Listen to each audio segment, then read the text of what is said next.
No matter who you blame, the party has lost. Did Bawumia, the North, not bring the North votes? I'm asking you. Yeah, you buy a man made. I didn't for sure at the bread party. Also, I started the bread mom. Aye. May Yamushimakaka. Neither case any expiry date. It is coming clear, say, as an Nabi who air because okay, say. To Mr. John Mahama. Yes, some phone you know about a BM Emra Jumade so in Sembebre and a free NPP. Among you couldn't share air bar after say. Omulusu 2024 general election. Dr. Matopogu Prempe. Wakoko din komobina en komona chino. En sama banabusia. Ano din yefiwa. Onim se President John Mahama. Tuja se nyameye na dum na se oba ban mu a. The likes of NaNa B and NPP munkrofo bi wo mu a. Wadi wom ebegina court na emra no ene wom distance. Wom a misinform na enochi. NaNa B akwako din komo ede afa ho akyese ensem bebre ene freche babara nsana no commander yeah ebese yekona head this video Dr. Matthew Opoku Prempe yeah ede ensem bebre tudwa ense enkomo na chi of course asem bebre ena freche yeah but the quick one enkomo ni mo de pa yekochemra na yeba information bebre ewachi. We've held you for long. I'll let you go, but just my last question. When John Mahama lost in 2016, the issue was whether it was a horse that was problematic or the jockey. John Mahama being the jockey, the horse being the party. You have just suffered a defeat that has, I'm not sure, been suffered in recent time by any political party. Is it Dr. Bawumia who is a problem, Napo who is a problem, or the NPP that's a problem? People of Ghana voted, and the results of the election it's not reflective of the votes of President Mahama. Because with that same vote, John Mahama lost in 2016. That same vote. In fact, in real numbers, even he decreased his number because we have added nearly 700,000 people to the register of 2016 or more. So you have to analyze it differently. Nevertheless, NPP lost. They lost both parliamentary and presidential. I can tell you, Maru, that this loss has got nothing to do with economic mismanagement. Who should we blame if we're looking for someone to blame? Okay, get in there. If you do the diagnosis, it's got every country in the world, when people have lost elections based on economic mismanagement, they go in droves to vote for the other party. Or abstain? No. I'll tell you the reason for abstinence. Everywhere citizens move in droves to support the opposition, number one reason is economic. In Ghana, I'll give you an example. In the US, Donald Trump lost election. Even when he won the first time, he lost the popular vote. He won the electoral college. This time round when he won hugely on the popular vote at the electoral college. And the number one reason, the base American will tell you, they saw grocery prices going through the roof. Economy. America, it was economy. In Ghana, people voted or did not vote. NPP people sat there with a loose term that people understand, voter apathy. Voter apathy affected both parties, but affected NPP even more. And voter apathy, when you analyze it, and, my party has sent the team around, has integrated the team. They'll come up with only one answer. Which is? Governance issues. This current government. Governance issues. Explain that, please. See, when people in your party are fed up with the way you are governing, they decide not to go to flock to the opposition, but they don't even want to turn up to vote. So if you've cared to listen, everywhere you go, sometimes in some places, people were even at the police station who were saying they're not going to vote. It has never happened in this country. MPs were begging people who they knew. They said, no, they're not going to vote. That is not about economic mismanagement. That's about a deep-seated problem the party hasn't addressed. And that is a Party or government issue. government? So is it a party problem? There's a party that begets the government, or Yeah. true or But false? there's someone who True runs or it, false? correct?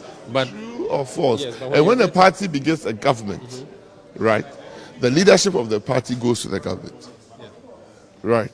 And I'm telling you, it's a governance issue. If it's a governance issue, it means it's the government, right? how come you didn't notice this, or you noticed by you? Who says NPP didn't notice it? Why didn't you fix it before election? Who says we could fix it? You see, you can't. You're going for the imagine- iceberg. You couldn't steer you yourself can't- away. No, you can't imagine yourself to be a master of everything at every time. G. There are certain events that you may not be able to do anything about it, and it will hit you all over the world. It is not MPP that has suffered a crash. Look, in 1992 we had 0 representation in Parliament. The country and the parties learned, because in 1992 the presidential election and the parliamentary election were 2 different dates. So when one party lost, they wrote the stolen verdict, and they decided that they were going to boycott Parliament. It was a party decision, right? Yep. Subsequently, that same party met and said that we should never have boycotted. It was better for us to go with the few seats that we would have won than to boycott. So the party changed, the country changed, and decided to fix both elections one day so that the snowball effect doesn't happen. And the snowball effect happened again in 2008, true or false? So you don't want people to do things because of a snowball effect. You want people to do things analyzing the situation around. But I can tell you, I was the vice presidential running candidate for my party. My party lost the election. I've stood on the chamber of the floor and said, so we only can apologize to our supporters and Ghanaians and sit down, do our homework well, and come back. Because it will not be the first time the party has come back. This is a verdict on Akuffo, though. You agree that this election was not about you and Bawumia, but rather how Akuffo has governed the in party? 2008, when we lost, they said it was a verdict on Akuffo. Did you agree? Whether I agreed or not, it's not what people say. It's the people's opinion. Do you agree now? I'm just telling you. You are trying to say it's the verdict of Akuffo. Every time, you just, even in asking the question, you said when John Mahama lost in 2016, people said it was John Mahama's fault. I didn't say that. said I said the argument was about whether Now it you was a change the jockey. word No, to I said it was argument, whether. but it's the same thing. No, I said it was It's whether the it's jockey this or the distinction horse. has no difference. No, I said it was whether the jockey. Who was the jockey? jockey or horse. Who I was gave the you 2 jockey? options. Who was the jockey? It came from a Who committee. was the jockey? Jockey was the rider, and then the The horse. rider was who? Mahama. Okay. So this time around, people, even at 2016, questioned whether the loss was because of Mahama or NDC as a party. Nevertheless, they lost. And that's why I'm saying that no matter who you blame, the party has lost. But you haven't brought the Ashanti votes, though. Finally, that's my last question. They said you were going to bring Ashanti votes. I hope you never ask that question again, because it might provoke somebody to insult you. The whole country didn't vote. We lost 2.1 million votes. Can it be formally Ashanti? When I hear somebody say that, I feel really that I have to insult the person. That Ashanti didn't bring a vote. What does that mean? Did Volta region bring a vote? Go and check NDC votes in 2016 and 2024, or 2020 and 2024, and look at the votes. Even in Greater Accra, John Mahama lost votes, 5% votes compared to the last elections. So we should not get on that. That doesn't make sense, insulting tribes and people. Thank you. Because if you disagree, that people will say, oh, NDC is not helping the Voltarians. It's a slippery slope we are setting up this country. In fact, in Ashanti, 65% of the people turn up to vote. 65% of the people on the register. Which is higher than the 60% of the general turnout. Yes! So the turnout is actually quite high. The Ashanti region turnout was far. There were probably only 4 or 5 other regions that turned up higher than Ashanti. When you rate the 16 regions, probably the worst region of voter turnout was Volta region of Greater Accra. 46% or something. So please, let us not tribalize things like that. The reason I asked that, though, Let us not tribalize things like that. And to say, did Bawumia, the Northerner, bring the Northern votes? did he? I'm asking you. So you can't ask a question that doesn't make sense, in the sense that the whole country the votes didn't come. NPP lost. Doc, respectfully, Doc. NPP got 6.7 million votes. And in 2024, NPP dropped their vote to 4.5. That is shared around the whole country. That 2.1 million loss is shared around the whole country. Ashanti region being probably at that time the most populous region for vote rate. But people also should understand that for a long time, the highest region for NDC vote has always been Ashanti region, the whole country. And that's why many That's why many said we've done the analysis. Don't generalize it.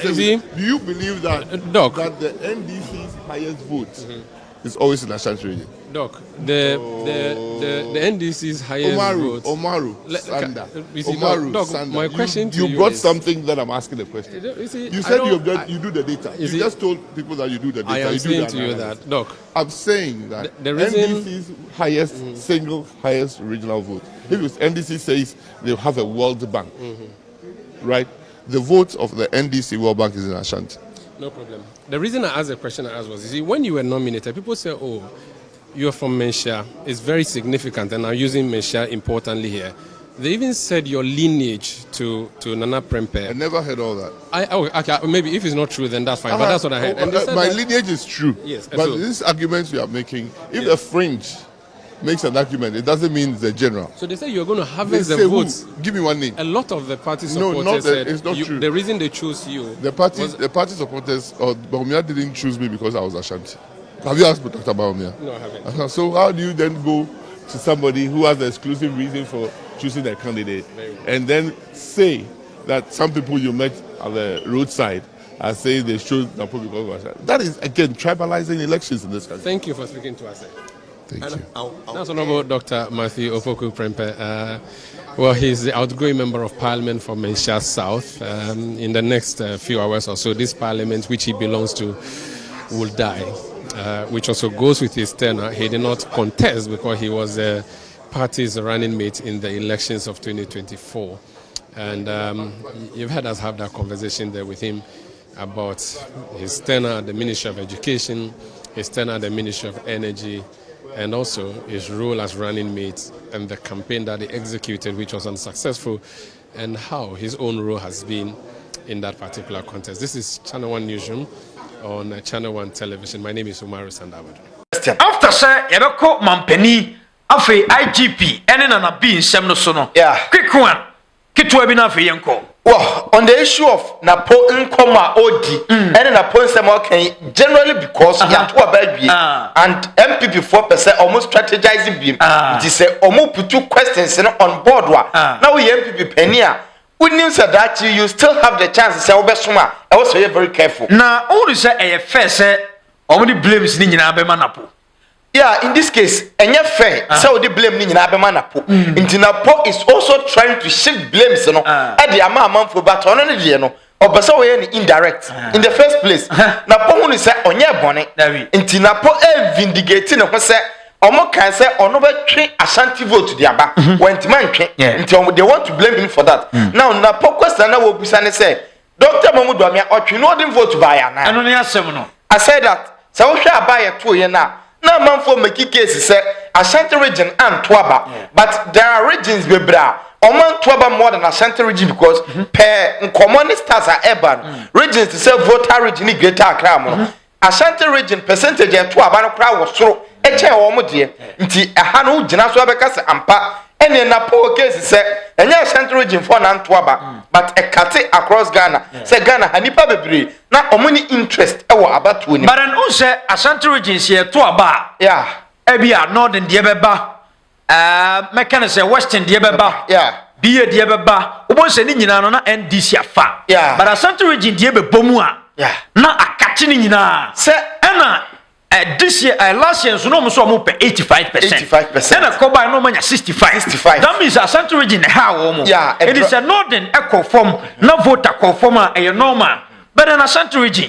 But assembling in an say, ye can't other regions in the deal. Eliano Senaya Twaba, a dear Bakwa, would you blame in a common apart any year? Who wants to be a western region? Send this berry in a cry 51%. Who wants to say 2016? 2020 NDC be winning northern region when we be at 53%. Then NPP soon am around 40 something.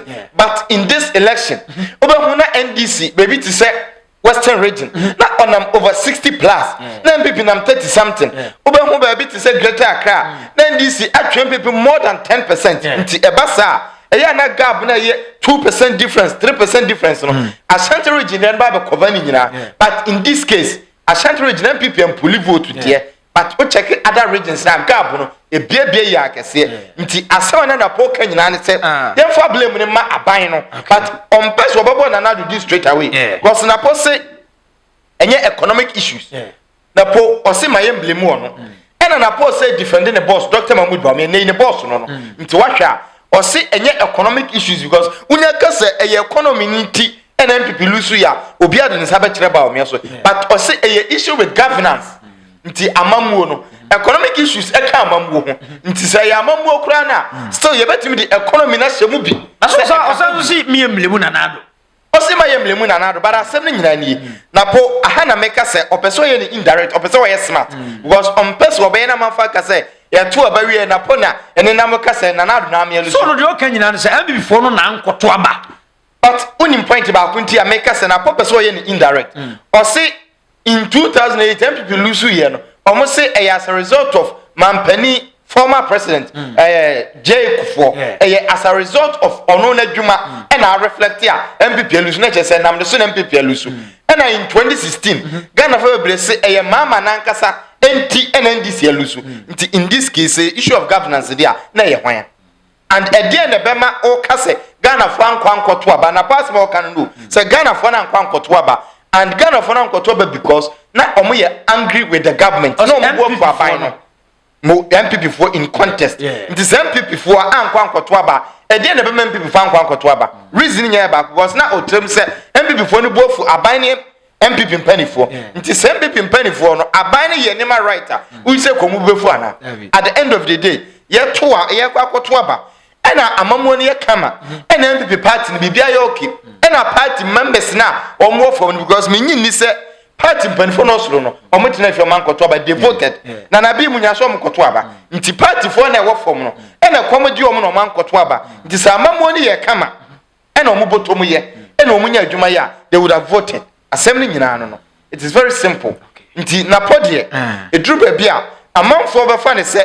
or try so be defend ono nko ane ho but in a political way no sa na tie adwuma na amfa abuati omu nyina oka ho bi e na omu lusu ye wi ni film a enye ye nyini mfrim Dr. Mahmoud Bawumia ka ho bi e na nanado ka ho bi MPP as a whole omu nyina modemo no ankoyie nti no Napo should understand say adwuma ne de omantimi and blame games no emwa wo mo they should find a proper one before so on be reorganization now masa back minim say issue we no en say a big lie panchi no a big bewuram na bibia ai kama but then NaNa B so in some bebre na tuda say amanfo say o jail candidate crofo ne disan komo crofo say NaNa B say nadamfo ne samia amanfo say NaNa B ne nadamfo samia komo ye jail candidates crofo ne disan komo ne crofo dipa but then o say wakwa din komo afa ensema president edebe tuda ensem na kwakwa he but amanfo say ehu abo NaNa B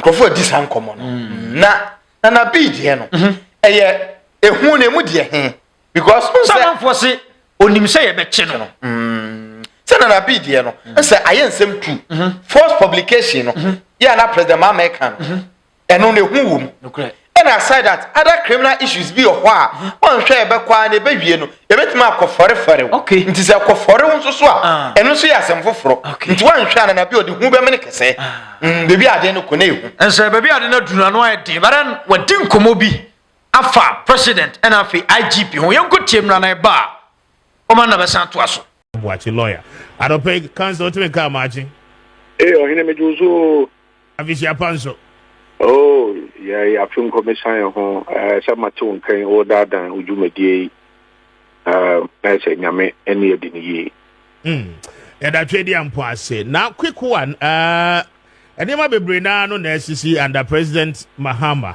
in a few days in office he na send fata say ye di ho enkomo de di kan directive Obampanyin ahye se IGP enhwehwɛ mu nipa ngwotwe bi a wɔse 2020 and 2024 wɔmo hwe wɔmo nkwa abato afi a etwa mu no yenye nhwehwɛ mu mapa na afi no kra bi a wɔm no emra metodwa ba mentio wɔ ene ho na afi ye wi a yaba appointment a ekoso yi so mini amadasi lady kan mesmo kata ne bi na mihu kata no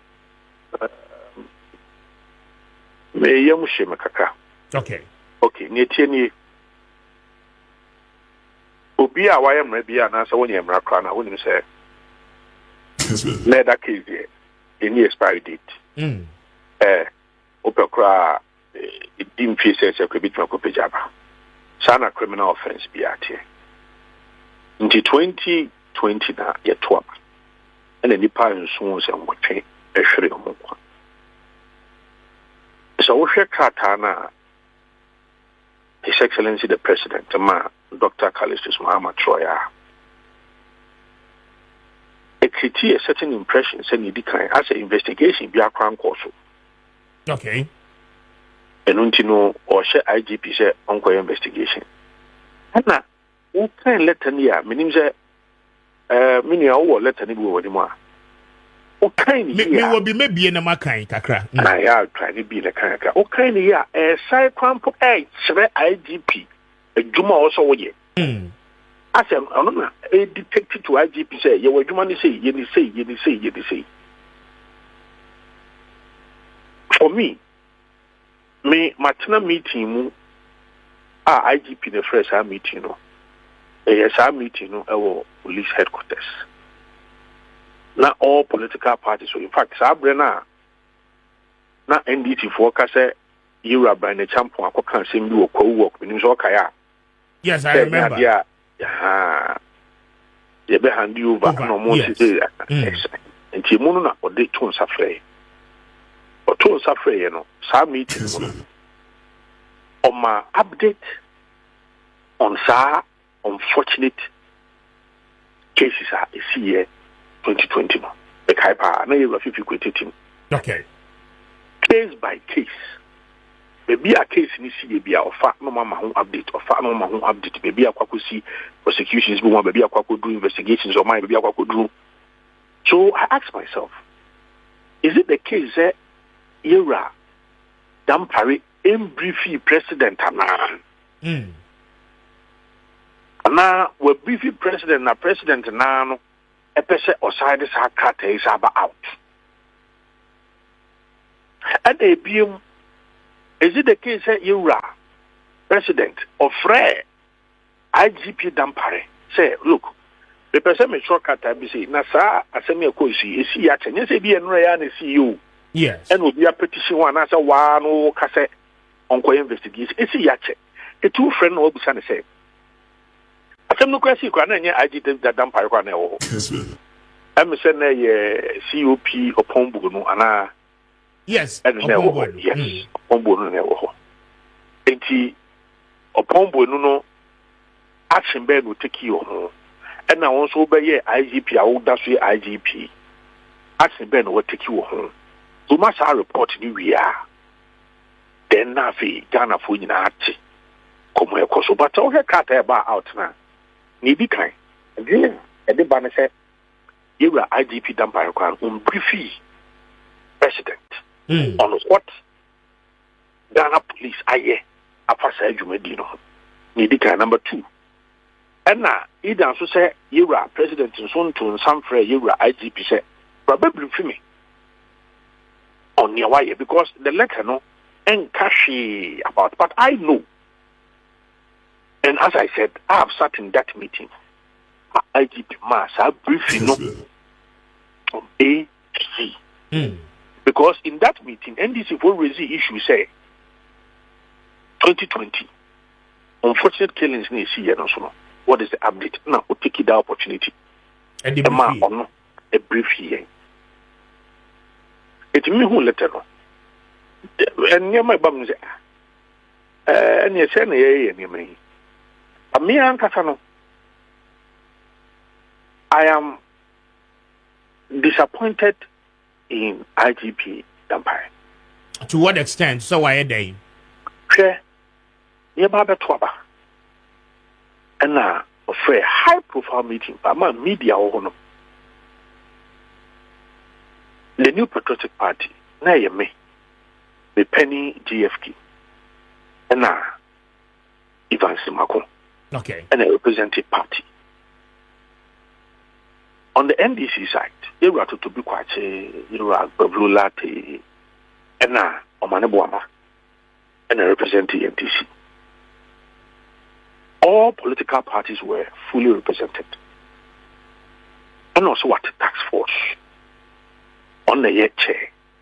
And a year and penny for security institutions no in our heads now be all.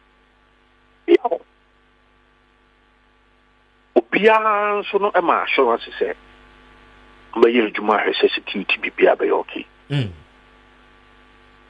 Nidikai. Sir, disturbance is CAC 2020. Because the way you were IGP Dampare, or your PR person, because I had to do Odino, PR room pa. PR room papa. The will see a PR person, me who that, me nimbia, but Mr. Speaker, I correct me.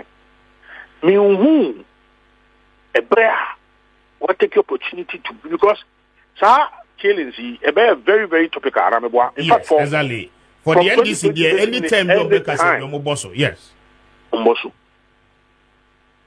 It is our briefing, no, your mind, a war. Political parties to share. Me who say why am I not to abontia can't tell me that I'm a boy. Debbie. Exactly. Me can come here, so cross you are the full. Exactly. Me say one your briefing that. Exactly. It is sending a PR person pass asking me. When Timian come because they are there NDC at any opportunity. In fact, yes, sign it is packed in the crown. It was part of the reason. Yes, it came out. But he never took the opportunity to address Ghanaians on this issue, which I know see a question or headquarters are what the home videos, at the home baby are court cases, baby are kwakusi investigation, baby are kwakudu, what the home in our bayano. And check Ghana for. So now, the impression is being created as though you may, because as an investigation, we are all these years, and now, a by for Fraba, you're a Mahama, president, on air director say you may. Minister, can make a to myself. Metuasia Council. Now, when you trapper now for him as an IGP, and now, oh, maybe I'm open in a few. I see. Oh, maybe I'm open in because so what kind of statement now? Me baba to us, but what kind of statement now? Terms of reference, or say, Mamin Kaya no kakra, or say, I have been instructed by His Excellency John Mahama to formally request your office to initiate immediate investigation into the tragic death of Ghanaian citizens during the 2020-2024 general elections. This incident, which occurred in various parts of the country, have left a lasting scar on our democratic process, and it is imperative that justice is served for the victims and their families. Also, to ensure investigations are comprehensive and transparent, and that is the underlying word, to ensure investigations are comprehensive and transparent, we respectfully propose the following. 1. Establish a dedicated investigative task force. 2. Collaboration with witnesses and families. 3. Review of electoral security arrangements on the days of election. 4. Use forensic evidence.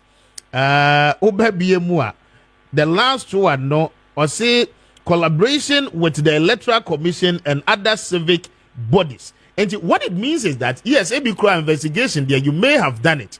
But this time around, yes, will say your investigation for fraud. The yes, will say, you know, A, B, C, D. Baby, I actually will say your investigation, if I know. And when your person will get differ.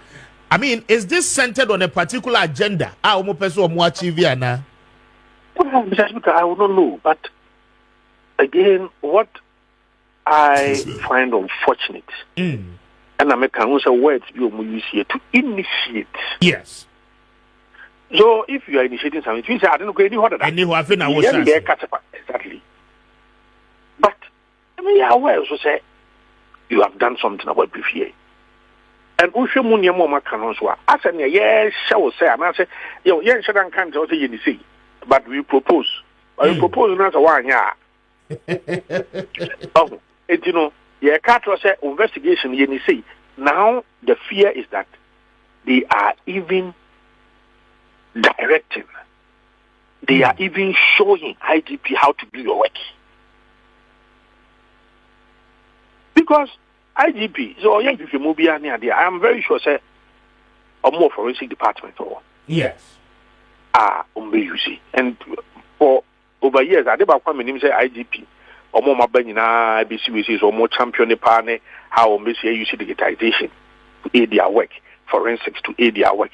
So now, if you are being to say use forensics, and I'm saying, your best I can't forensics until they use my. That is why I make her say me, okay. IGP, I'm also surprised why who briefly political parties now ultimately briefly Ghana for you now say baby akwakuduni. Ebi because as meeting no Obama no ba say Obama protection during, before, after. My disappointment in IGP, you see, who's a John Mahama there? By and chair. Ghana Bambu in a some day. Perfectly well. But you see, I want to address this issue. You see the institution, police service. Una was a task force. Una now you're chairman for the task force. Look at the mayhem post-elections in Yakoso. NDC taxes on Makashi police were dry. Can you issue a table? Can you Yakoso Kufuria? Omako Yunko for National Service Office, Omako Yunko for National Identification Authority Office, Omako Yunko for NHI Office. Then kind of Yakoso, Nanomako Gapuha. As your Mako ministries. Told you now, come home. Akoto. Where from this lawlessness? Where from all of this lawlessness? Where from all of this lawlessness? But they tell you, say, where your retaliation of what your party people did in 2017. Oh, sir, 2017. Your pope will be yes, sir. And go back now, okay? Me. I was on record to have said, so what about you? But you know, party will not come to your aid. Mr. Speaker, Google and find out these stories. That time, Samuel spoke loudly against it. I spoke loudly against it. In fact, a Mukwana president, Kasetiana president, I said the venue of the Anti-Vigilantism Act. Okay. So that is the difference. But you, Mahama, now I'll call. I'm a dear for you, Medibiasin, who say this, you know. Baby, what they be Kakabia Babeshaw, ya highlight no. I was expecting something now, at least because of a national issue. I created disturbances. Am I aiming, you know? At least by now, the president should be able to send your direct IGP on investigation. Come for Amra out to Dr. Kalisus Mahama. The local say, because Sabi, be a civil service, not to the baby now, so in a Juma.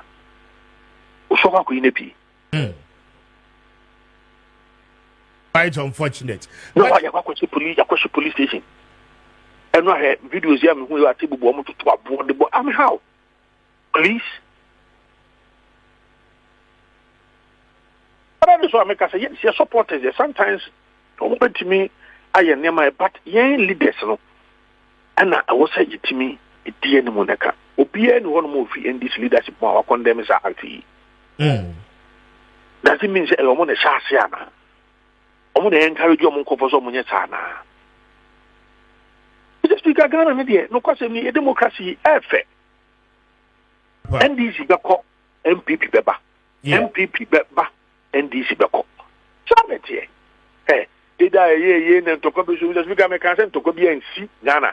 And Tokobi and see, you better abano, no bidding kunim, ya trouble you, Mahama wedding kunim. Ghana is now in your hands. Ghana for at the 2 national answer.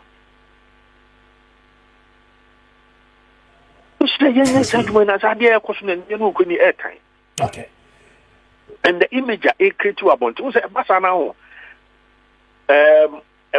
handing over. Mr. Speaker, it was a very beautiful ceremony. Yes. You agree? I do. Agree. Is taking the shine away from such ceremony.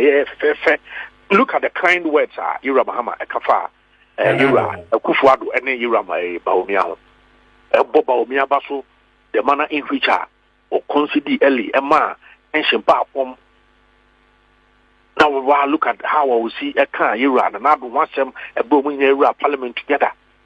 Now Omunim say we ba be president. Ama we never hand you over to we. Now we hand over to we of any Johnny. You see, Sarah Samo Emma Ghana boom. Ghana boom come. It say you really say BBC is not a cameo question. I say at the fair now it's here now no Independence Square no. Yeah, my way no more I take you over. I take you over. It's not the best. Because now news and one on social media, that is what has taken over. Now will be a bit with the two, no more the office, no more where near the padlock. I mean, no. It's not fair at all. And any idea airboat. Very well. Mr. Mahama, if you want some more. Very well. You are IGP Dampare. For me, that is my disappointment. For me, the post-security issues, the dear, you are IGP. 1 hand on a year. There be not at all. Very well. Okay, Commander. Yeah. The way Kitu webinar for no yenwi. Well, Nana B. Na very interesting. Na wadim komo pa. Say a twede bia almost see uja tata you be jaw hwan this idea say be na tetem fichira ubo na ebusa hwan ni na say o ya yin paponefo now on the issue Nana B edi hu komo accepted Nana B can send bebre say IGP are conducting investigations into the alleged election killings no yeah omo kra no omo for brief yeah omo NPP for me nsa in Nana B na answer ma woka any this for me nsa IGP chira omo baby a wadi asem na cha kwa kodru nti eye ne hwanwa now baby a me pese me sha ase free ni asem ni nyana ne se Nana B should understand say oba be start akasa no o kan say criminal offenses any expiry date nti entwam nti sawahwa asem bitimi si 30 years ago na yete wa mpanifo asamba say asem ye pese ye sign revisit ne sa ko hwehwemu biem e bia ye benya proof ewom nti say IGP ye nhwehwemu eno conclude mpo say ewo na asisi ye no ye nya obi ankyene mpo a ye wo hwa ye be say atima kofa asem ni biem say asem we ye ntiase nti ye nsan hwehwemu biem but in this case IGP nhwehwemu a waye on election killings in 2020 no IGP ama bonte ama mekrunko di say nhwehwemu na ye ne ya wie ya chi nipa A ana ya chi nipa B ena nkomo a Nana B edi say o hwesan ka IGP ebi obekọ mampani ho akọ brief mampani ababa foforo say mampani nsem say ne ho na ye di akira kwakọ duru say nke ba sa akra ta ama bonte ana say mampani mom to ne nsam fra IGP asem ne nyina say mampani fra IGP sa IGP na akọ mampani ho asem na wo board no nyina so the main point ne say nipa na omu di bone no omu wey that is the main point in the say IGP be kọ mampani ho 10 times ya emfaso ani so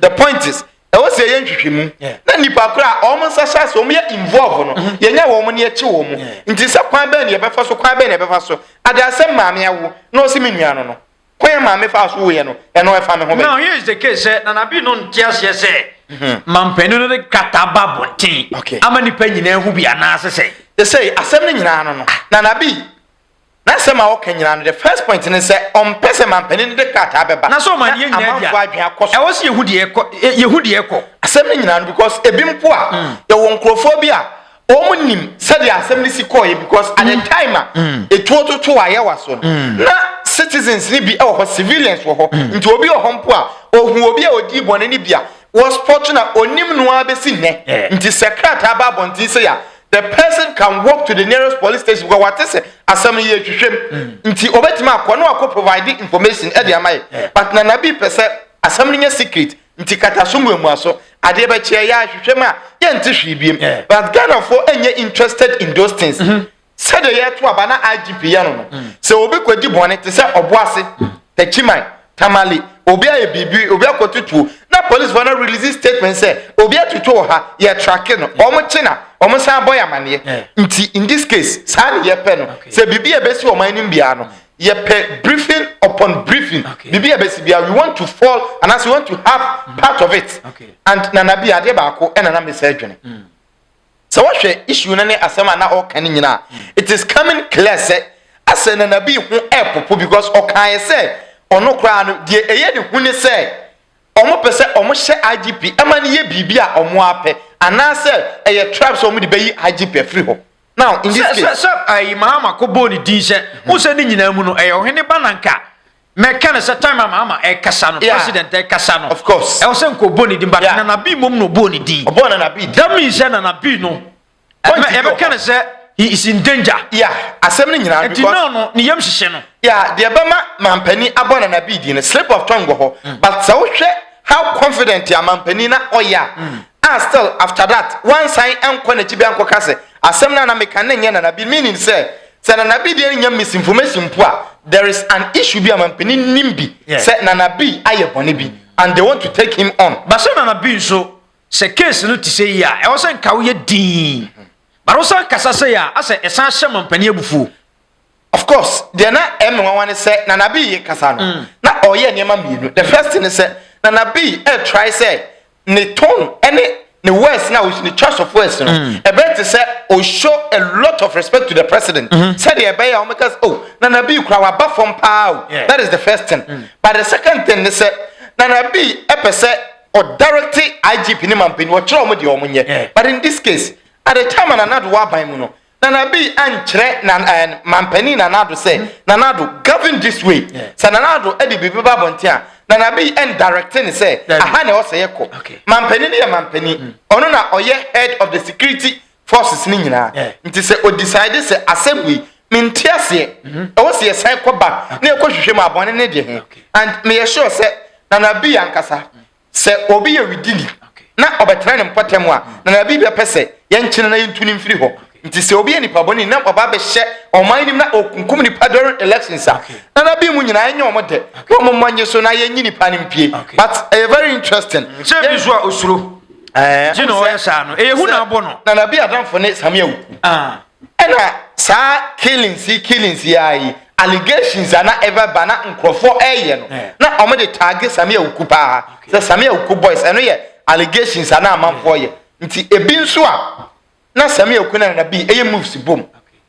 nti very interesting ye said the asem no be kwa akosi yema bigi jemram na afie na bigi nso emfa kakra emeso so because we no eye ne party masem quick one abigi atenase abigi na obokọ de amanyame ado me hode papa we se bebre na ekoso na ponsema ode atudwa enafe NPP enafe no NaNa bi enso nkomo awakodi efa IGP ene President John Mahama mini baby America ra sina mama mencha hefo na me nkwa na poshen ori se bebre na tudwa se ai ni se bi o kan se NPP fo na nkwa nkoto aba obi obeka se economic issue economy ntina ma NPP lusu ye no wo boa mu nsi ne hu NPP fo members na de abufu a o ma nkwa nkoto aba quick one nkwa sina ma de na postati a o keka no sinema abami buafu papa buafu se de na po kano o se NPP fo na nkoto aba what is NPP and de ya o de o nkoto ya no na moto ye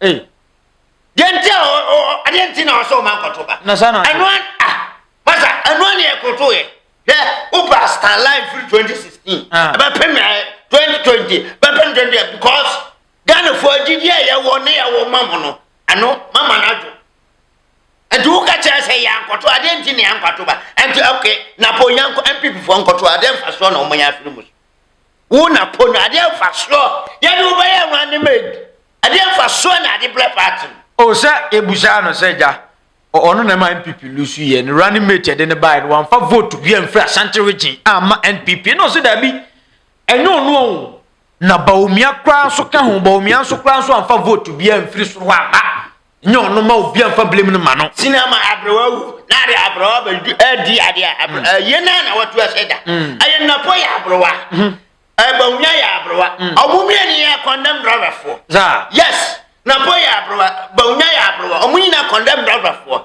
because omumia no nkasa na NPP party no omunya leader sa wo omudi animu Napo ya number 1 ada NPP status to mulusie otum ye na otum fo kotu etunu fo se Napo ya se wo okasa nye ukwa na abote ne kasa no o se tabi na nyu na obetimi a chame kasa owie ya na okwajira platform so mo Ghana fo mo kwame nkruma no Napo na kasa yes on na kasa otum fo onti otum fo dabi no so penmise mam ya se wo nye okasa nye na akwaja na asa kasa ma na traso a wabu penimu waka otum fo se na no otum fo so ontimi ntufo anti Napo na oba NPP no me hu fa so ewo so o se Bawumia so ka ho biba mababa nya ho me de obi ade Napo na nkasa na o kasa no amfasio be no so o de ma o man ye de no kotena light so dum so o ya de kanenka ewe o ya de osole nasani ewe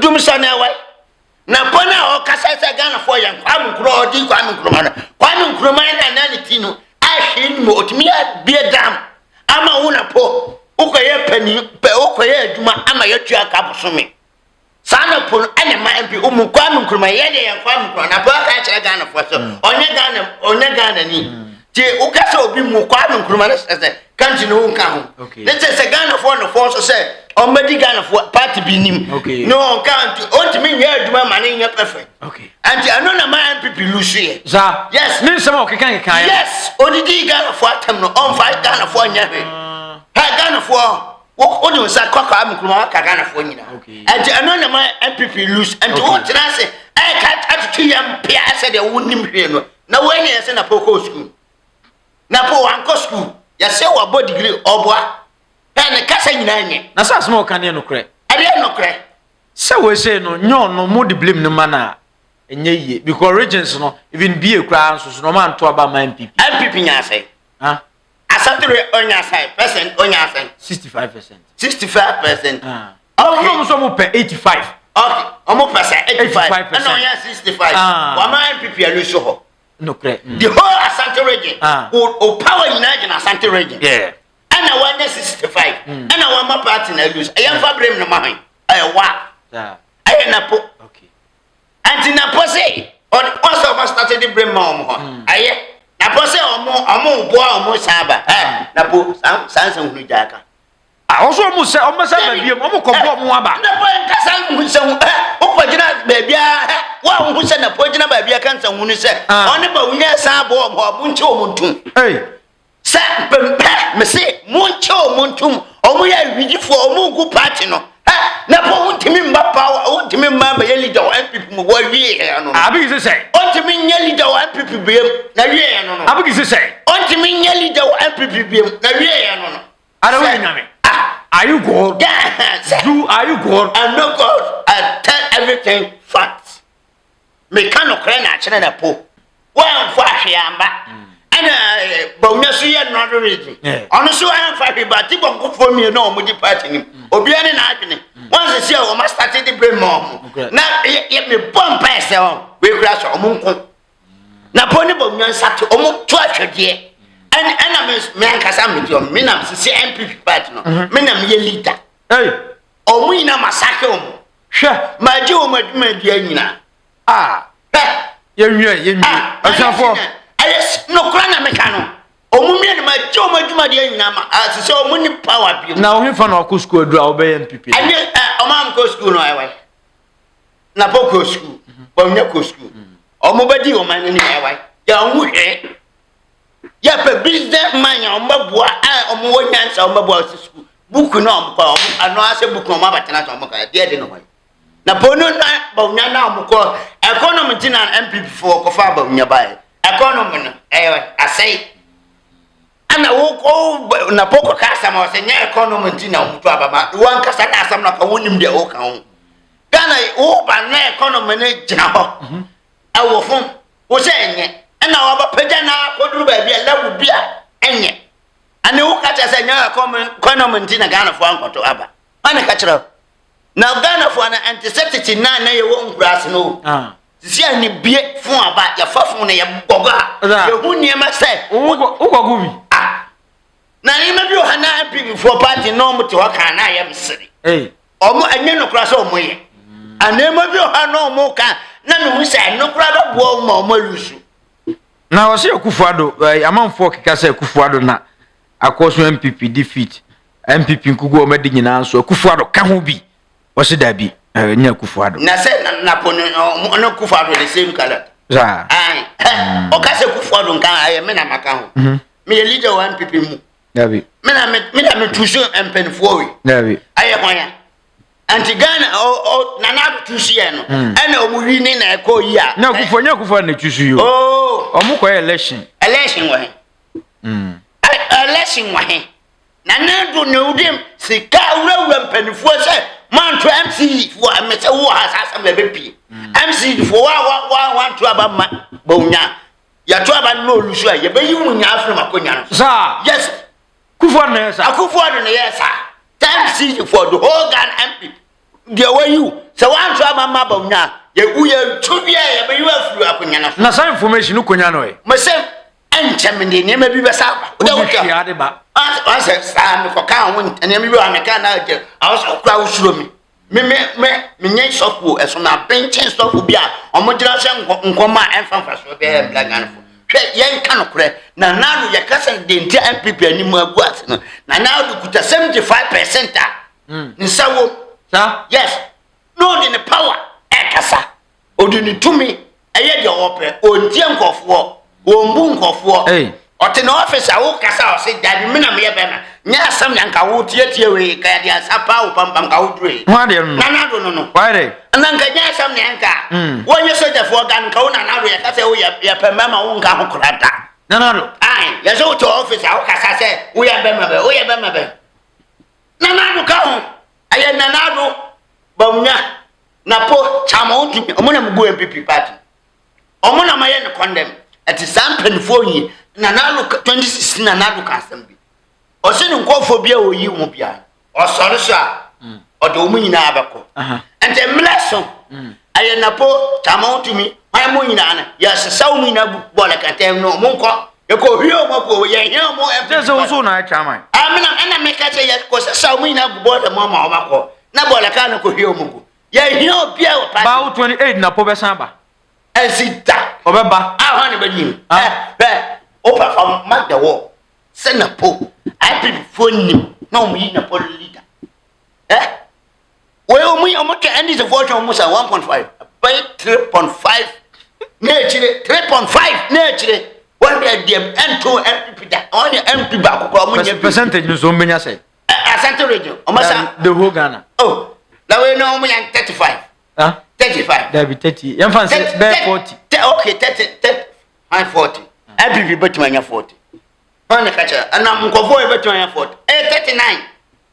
39% okay tina ko benya MPP dinkanya 65 for Asante region 2024 so mudi ado dinkofo e ba onya Asante said oba leader until whole Ghana the whole Ghana Napo ne ba leader Napo na ya Napo we no do benya how many percent uni say 25% ko nya na nyame de ama Napo nya 25% o do whole Ghana nyame de ama na da Ghana for ne obi anim se Bawumia beti ba fa akonya amanfo bebreka ana efo NPP fo ankasa say ye simple hwe de Bawumia konya ye onya say anoka dum bi na aso no so adum krono bi kwa no musa wiem ka ho de ma ho 35% komanya 38 7 9 komanya adum bi na aso ma enti okode na Napo ya odi Ghana for kwam kroma sa de leader ade ye no an for there because I say Ghana for ankasa na okay ye nim hwe yenko ayi na bi wona yenwie ketua bi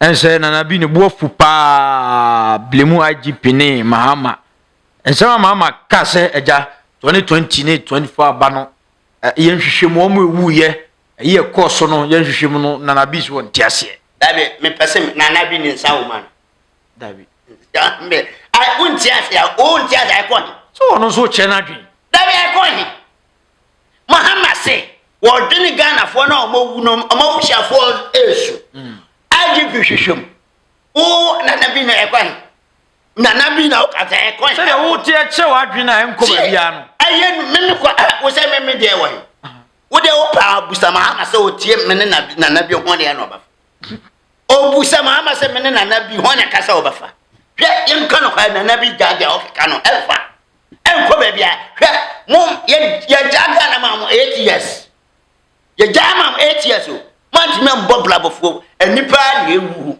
amanfo se musa nana bi mama bo ne din se wo mo ye misinformation se wo kai senta me ka se ne nsa wom tia di na amanfo se amanfo kika se ne yem hihye ne yem hihye no nana bi ne yem hihye no se wo yem hihye din ka beka wanu ma asem se wo nim ho bia din ka beka wanu ma asem ne yenche se nana bi nana do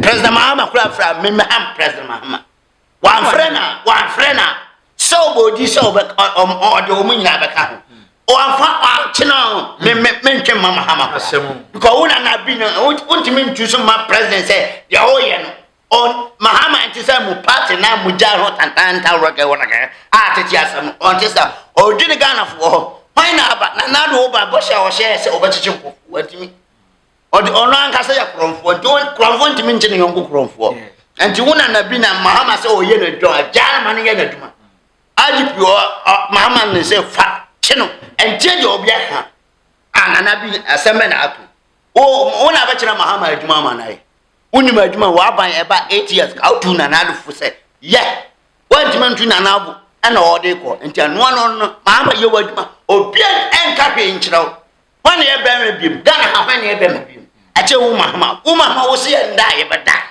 wo se ye nsole ye be sole wo se wo ba che omi na aguma wo ba che omi na anya mmema na mo tito NPP for ye mam ya Ghana for mam big chance ka sie pa man timi amfanya aduma okay sina ma he amka asase me na me Ghana for NPP kan say NPP for no omo di bone no Mahama start pointing ko for say ye nyo omo hwe omo yam hihye NPP for omo di bone na na bi kan sina ma yam fence okay I'm sure for me gije na etene kana high writer media akai fo nyina